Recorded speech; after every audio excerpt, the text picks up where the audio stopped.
Hello YouTube, it's me. I'm back. This is a follow up to the last video I did yesterday. We left at the talking about the equilateral triangle. I'm doing a series of videos about the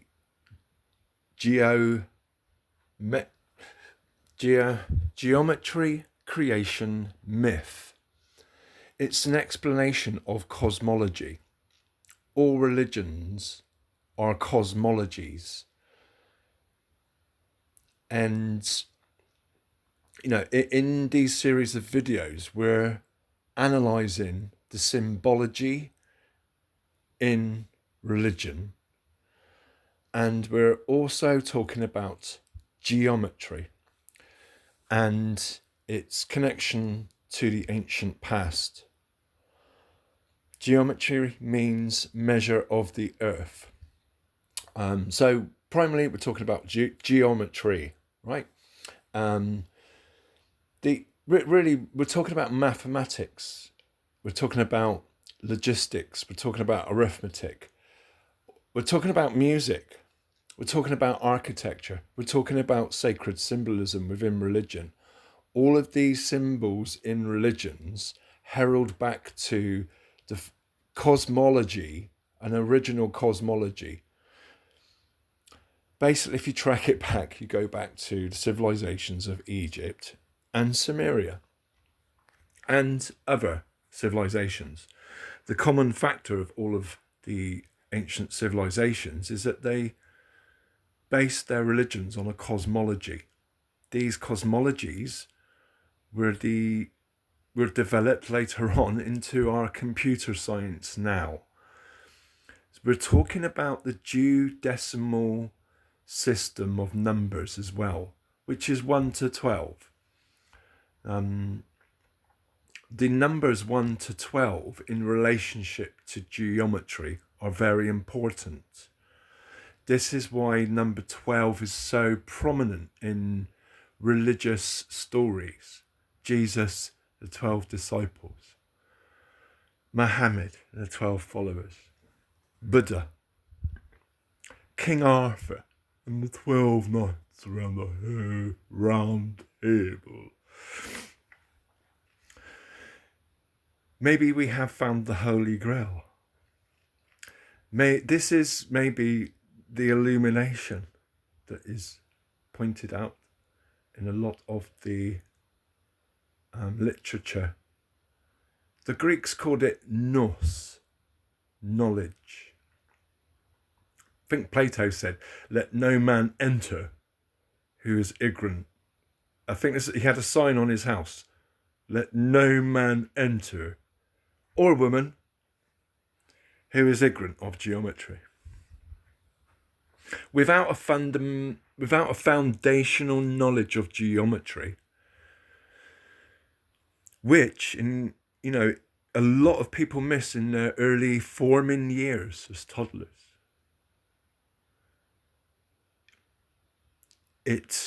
without that knowledge, you can miss the meaning of a lot. That's the basic crux of this. So yesterday we left talking about the Freemasonic emblem of the compass and the square. So there's a compass and a square in this picture. Although I must say that we've got the compass, and that square in this picture doesn't represent a square, does it? Unless it's on an angle, because the angle of that square at the bottom. Anyway, what's formed within the square or ruler with the compass is a rhombus, which is two equilateral triangles. Well, there are two rhombuses. There is a rhombus that's made out of two equilateral triangles, and then there's a rhombus that's made out of the diagonal cut of two squares. They have slightly different proportions. We'll get onto that another day, because this is the subject as well. And this name of the subject has lost favour. It's gone out of fashion. It's the canon of proportions. otherwise known as the canon of number. Right. This subject is encoded in the Freemasonic literature. The Freemasonic literature is all based on that. A lot of we're talking about Hebrew mysticism, a lot of Freemasonry, right? But a lot of the Hebrew mysticism is based on, the tabernacle and Jewish mysticism, right? And the Kabbalah. And the thing is, a couple of thousand years ago, early Christian mystics were talking about the same stuff. They were persecuted heavily. An interesting fact here, the first Christians used to use a symbol to communicate with each other. And that was a fish, a Vesica Pisces symbol, which is a very interesting fact. Because within the Vesica Pisces, Vesica Pisces symbol, we gain the rhombus, the two equilateral triangles. Let's move on. So, like I say, in Jewish mysticism, what the Greeks called the tetratis. Now, the tetratis is an equilateral triangle with 10 dots. Now, that's the Greek tetratis. The Hebrew alternative is the tree of life.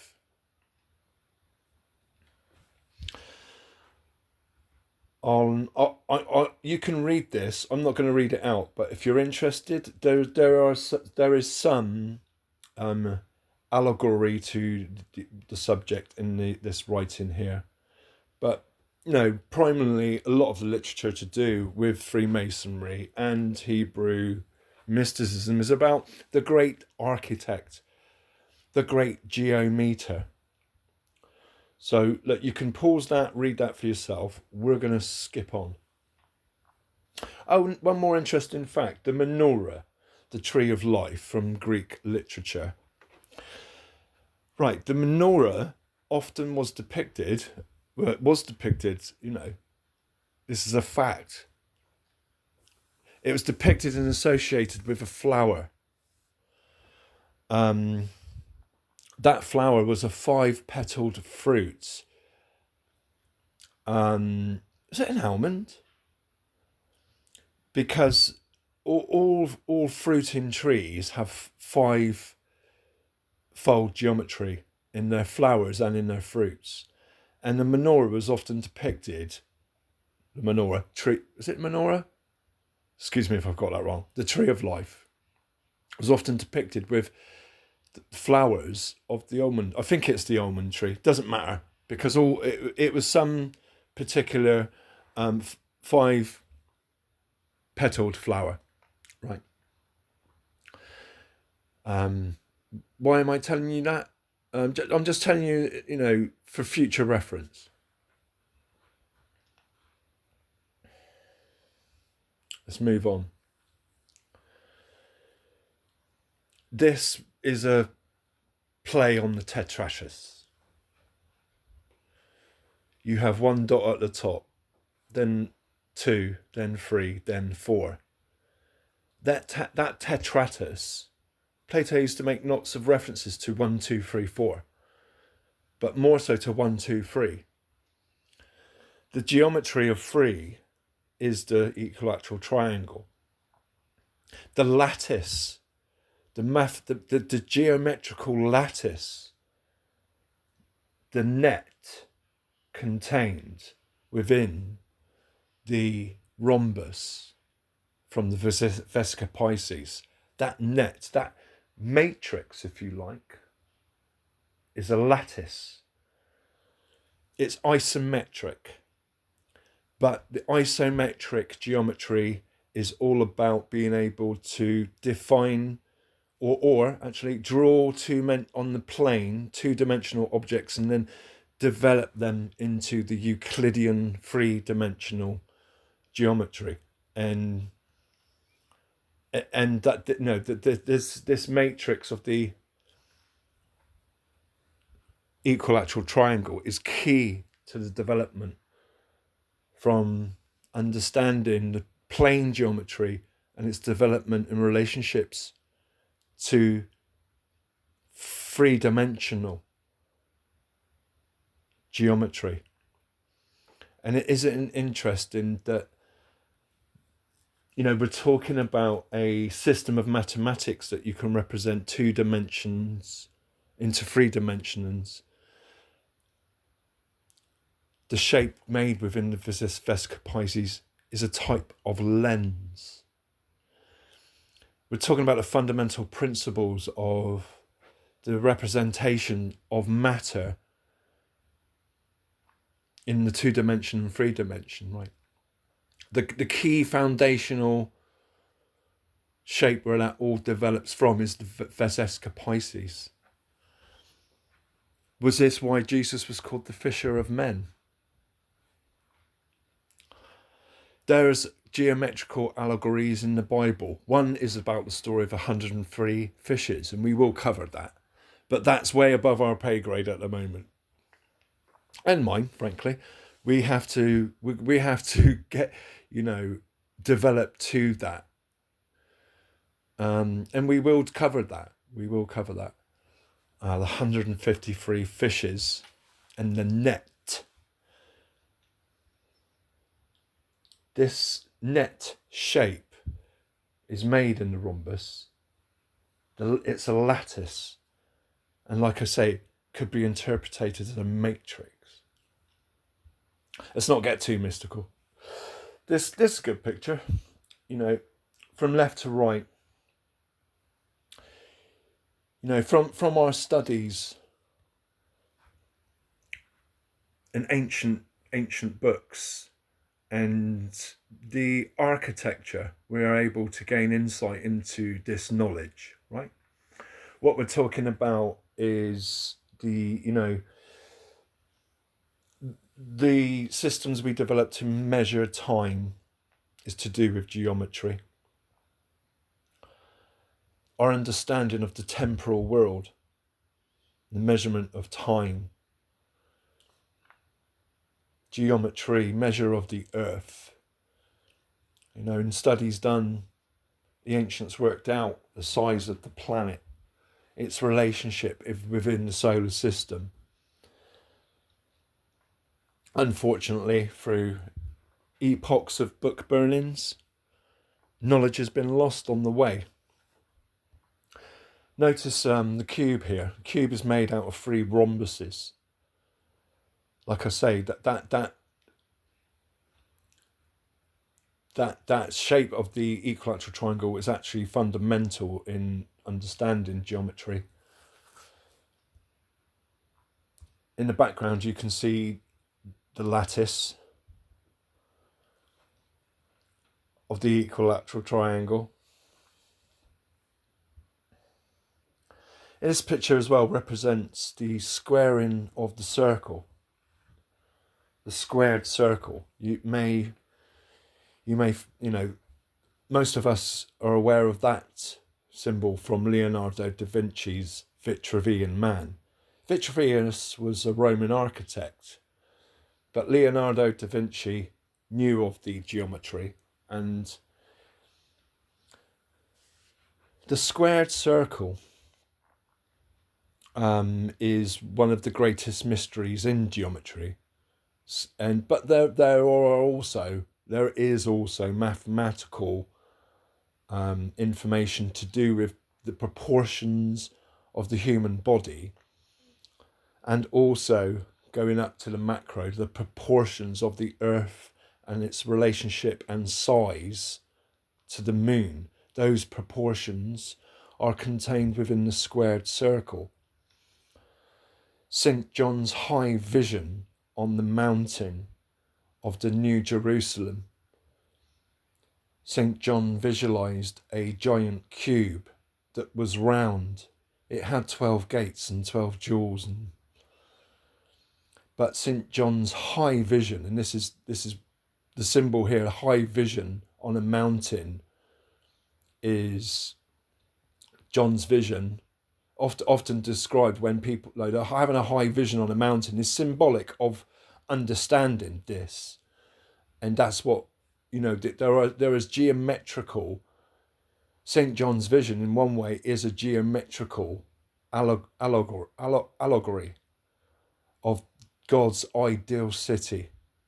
And the geometry of God's ideal city, wait for it, guys, it's a cube. It's a cube. But it's not just a cube, it's round as well. So, without me going through the details of St. John's new vision of the New Jerusalem, Zion, heaven, which is a cube, you might want to go and check out that, because it's got all the measurements in it. And I will be covering the measurement of the New Jerusalem. So basically, in a future video, we're going to be measuring God's heaven, measuring the cube, and talking about its geometrical information that is in that vision. Now, Plato developed an idea of a ideal city, and Plato's the geometry of Plato's ideal city can be expressed in the squared circle as well. So if you've never come across these terms, you might not be, you might think, what is this guy on about? But we're going to be covering this in future videos, the New Jerusalem and Plato's ideal city. I've given you enough, though, to go off and do your own research. Just the key terms, right? New Jerusalem, squared circle, Plato's ideal city, canon of proportions, canon of numbers. So there are plenty of lines of inquiry for you to do there on your own.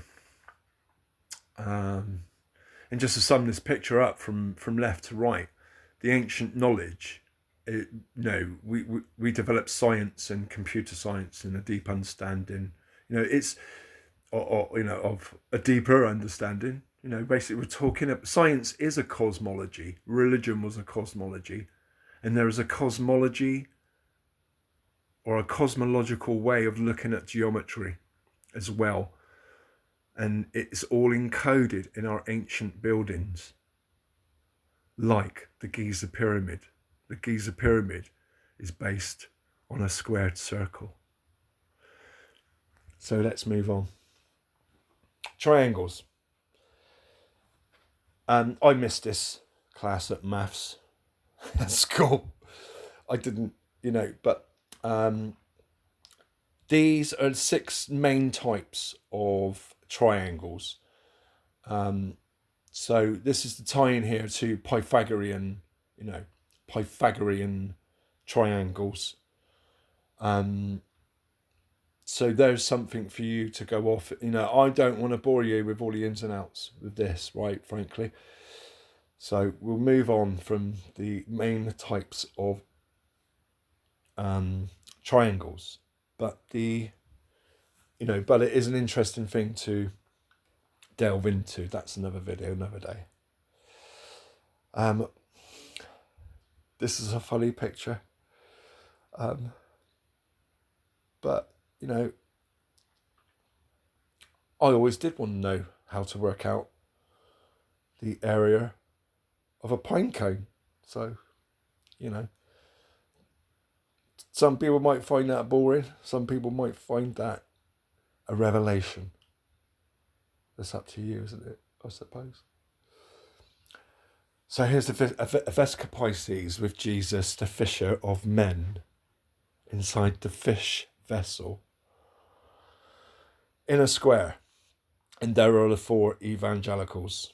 Often the 4 evangelicals are depicted in a square. And the square is all about order. Square is all about God's order, or the order in the creation. So, never take, my advice is in cosmological studies and in religions, never to take anything literally. Because most of the world's problems are about people who take this far too literally and then argue over the toss. And I think we've spilt enough blood over that and allowed the powers that be to spill our blood in the name of that. So let's move on. Is this the Holy Grail? Is this the Holy Grail? Well, you can be sure that the story of King Arthur is another geometrical allegory and a creation myth and a cosmology. Through this study of the Vesica Pisces, you can basically unravel all religious symbolism, because that's where it's come from. That's where it's coming from. My theory now is about religion that, organised religions are all made up.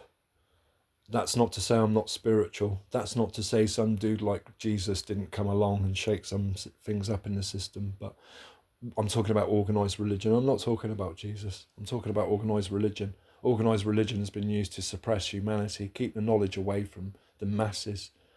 In fact, I think, the roots of the Vatican Church is the roots of white Christian nationalism.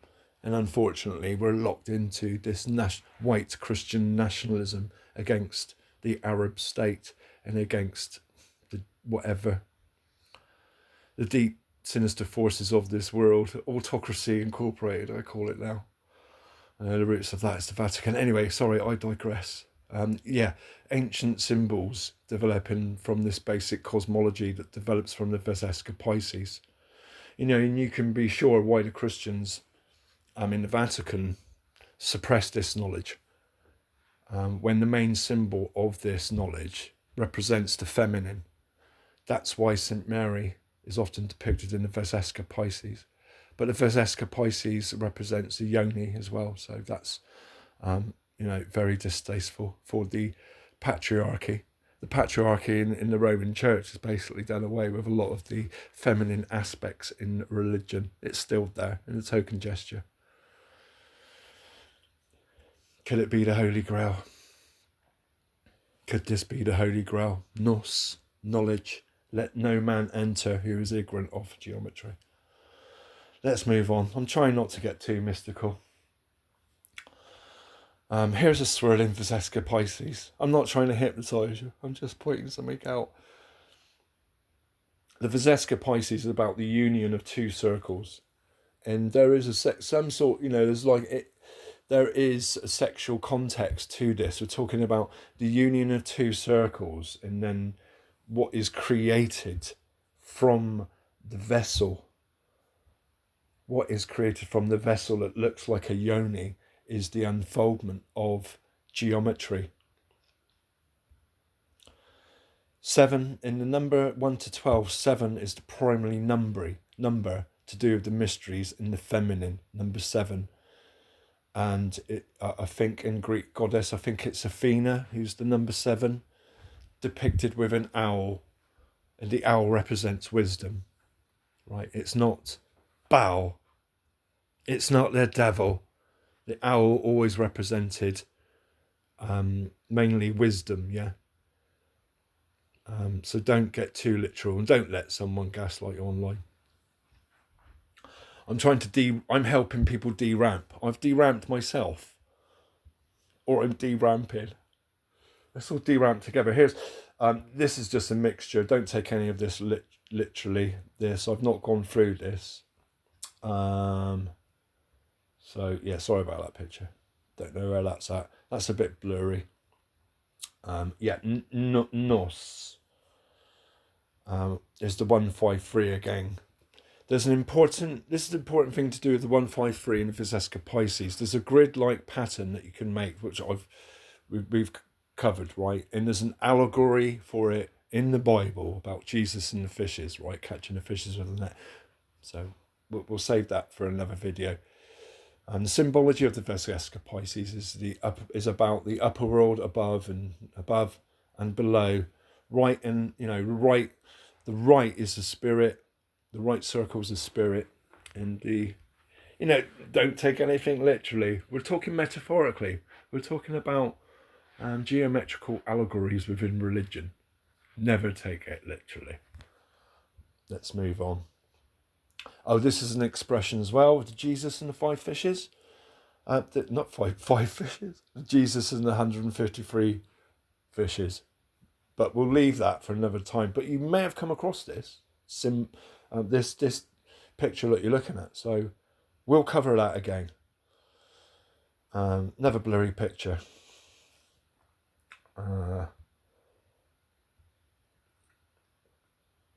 This is a book I wanted to check out about the subject. I'll move on.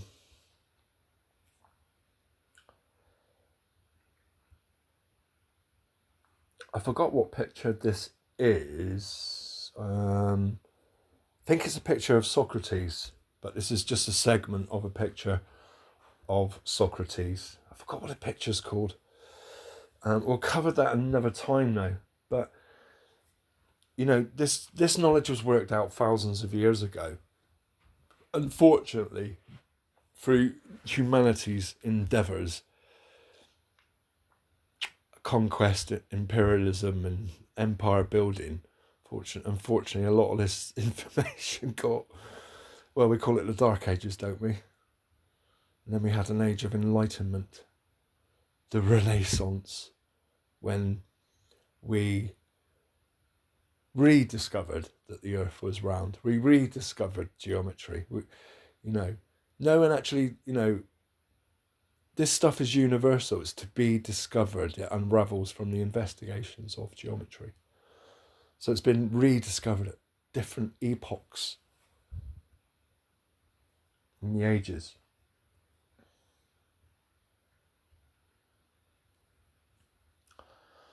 That sort of looks like an equilateral triangle, or two equilateral. I'm not quite sure. Anyway, we'll move on. I've made my point. Right, so there's another classic picture. Is that the equilateral triangle? I don't know. At the centre of Christianity is the triad. Just saying, guys. Just saying. At the centre of geometry is the triad.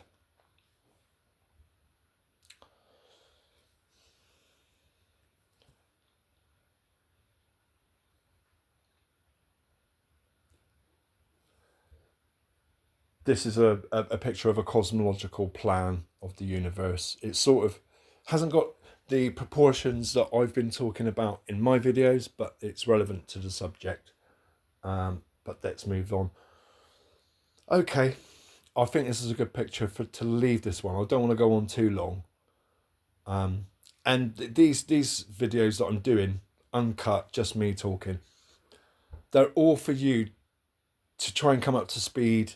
Whoever is watching my channel at the moment, all 7 of you, just to, sort of get on the page where we're at.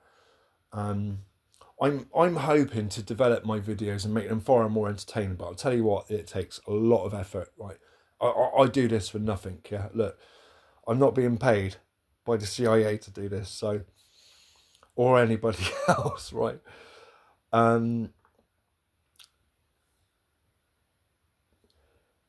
Maybe this isn't the best picture to leave it on, but the proportion, the canon of proportions. The 3 first fundamental proportions is pi, then it's the square root 2 ratio or proportion, then it's the square root 3 proportion. Now let me find a good picture to end what I'm trying to describe. But all of these pictures are relevant, yeah, all developed from,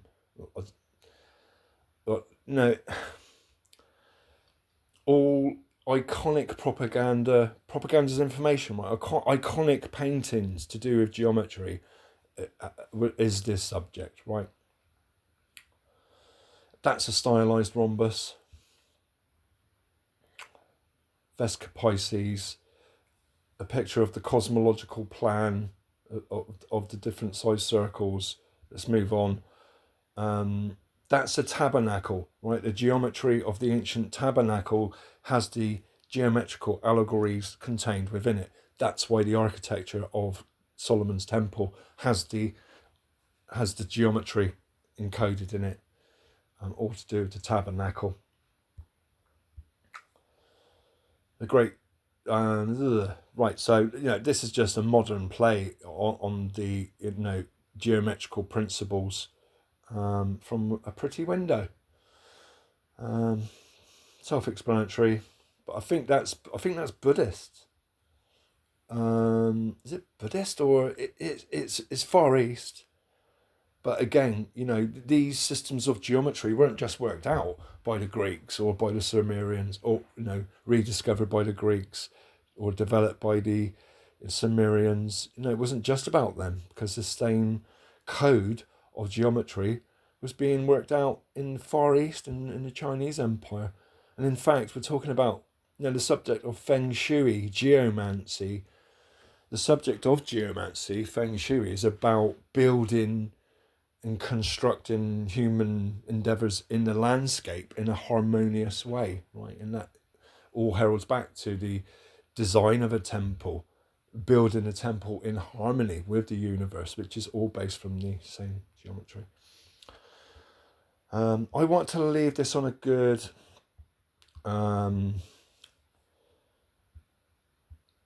I want to just cover the three basic proportions of geometry for this video, because I don't want it all to be about religion and mysticism.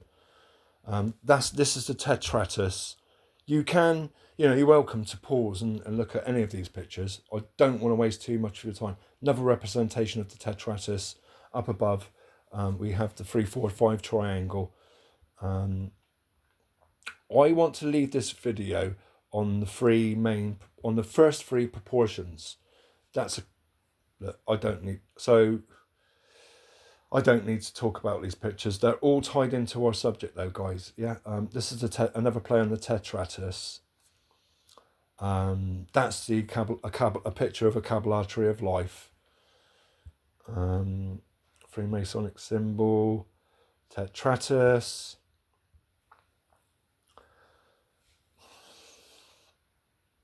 It's a Jewish representation of the tetratus. And there's 10 sephirats. They're called sephirats in the Jewish tree of life. So the Jews, you know, Jewish mysticism, the 10 points of the Kabbalah tree of life is a representation of the Greek tetratus. The tetratus.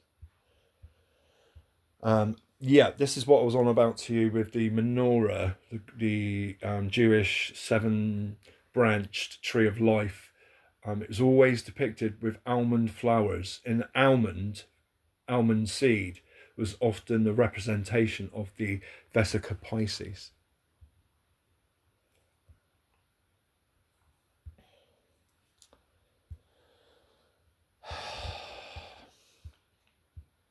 Right, I just want to get to, here we go. Right, the three main proportions. Pi, everyone knows pi, right? The ancients didn't have modern pi. We have pi. Pi isn't, you know, a irrational number. It goes on forever, right? But basically it's 3.14, right? So if you imagine the orange line here as a width as a circle, its perimeter compared to the, you know, so the unit of length. If we said the unit of length that's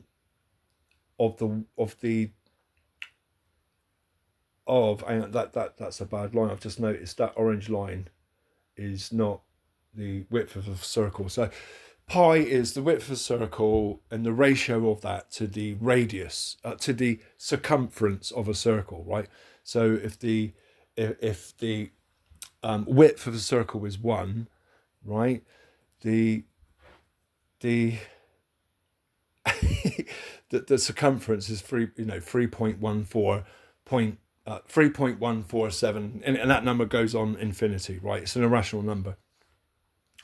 Pi, first ratio in geometry. The second ratio in geometry is the square root 2, right? Square root 2 proportion. So if you take a square and a side of that square as a measure of 1, its diagonal is the square root 2 ratio proportion.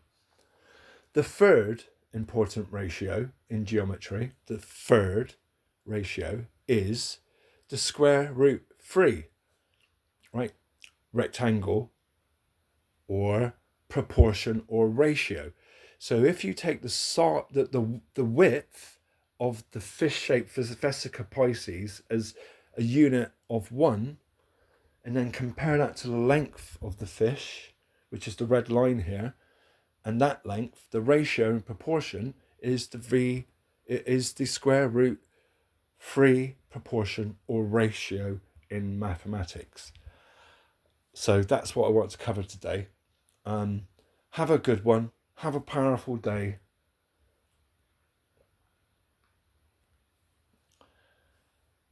Speak to you next time on the other side. Bye for now.